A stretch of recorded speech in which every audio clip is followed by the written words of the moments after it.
अस्सलाम वालेकुम दोस्तों। आज के इस वीडियो में मैं बात करने वाला हूं characteristic of analogue signal. Analogue signal की करैक्टरिस्टिक के बारे में इससे पहले मैं लेक्चर दे चुका है कि सिग्नल क्या होते हैं। सिग्नल की दो फॉर्म्स है जिसमें डिजिटल सिग्नल और एनालॉग सिग्नल है। आज के इस लेक्चर में मैं डिस्कस करूंगा कि एनालॉग सिग्नल की करैक्टरिस्टिक क्या है। तो चलिए शुरू करते हैं। Characteristic of analogue signal. Analogue signal की करैक्टरिस्टिक उनमें एक सबसे पहले आती है फ्रीक्वेंसी। फ्रीक्वेंसी है कि the number of time a wave repeats during a specific time interval is known as frequency.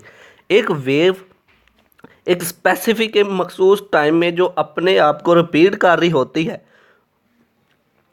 उसे हम कहते हैं फ्रीक्वेंसी।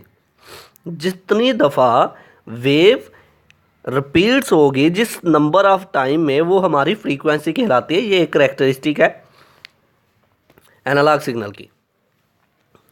दूसरी कैरेक्टरिस्टिक है amplitude. The height of wave within a given period of time is known as amplitude. कि जिस interval of time में जितनी हाइट हुई किसी वेव की, जितनी हाइट है वेव की, वो हमारा एम्पलीट्यूड कहलाता है। The height of wave within a given period of time is known as amplitude. जो हमारा एम्पलीट्यूड कहलाएगा कि जिस टाइम में एक वेव की हाइट हुई। अब हम बात करते हैं डायग्रामेटिकली कि डायग्राम इसको देखते हैं इसकी, तब आपको और बेहतर तरीके से पता चलेगा। तो ये रही हमारी डायग्राम जिसमें एक वेव ने जब अपनी हाइट मुकम्मल की वो हमारा एम्पलीट्यूड कहलाया। अब एक वेव जो है कितनी दफ़ा रिपीट हुई, कितने इंटरवल टाइम में, आप देख सकते हैं ये सारे के सारे इंटरवल टाइम जो है हमारा फ्रीक्वेंसी कहलाएगा। तो ये था आज का हमारा लेक्चर जिसमें हमने बात की करैक्टरिस्टिक्स ऑफ वेव के बारे में। फर्स्ट वन इज़ फ्रीक्वेंसी और फिर amplitude.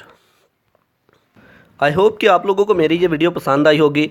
Like this video, share this video and comment below this video if you have any question. Thanks for watching. Subscribe focus group. अल्लाह हाफिज़।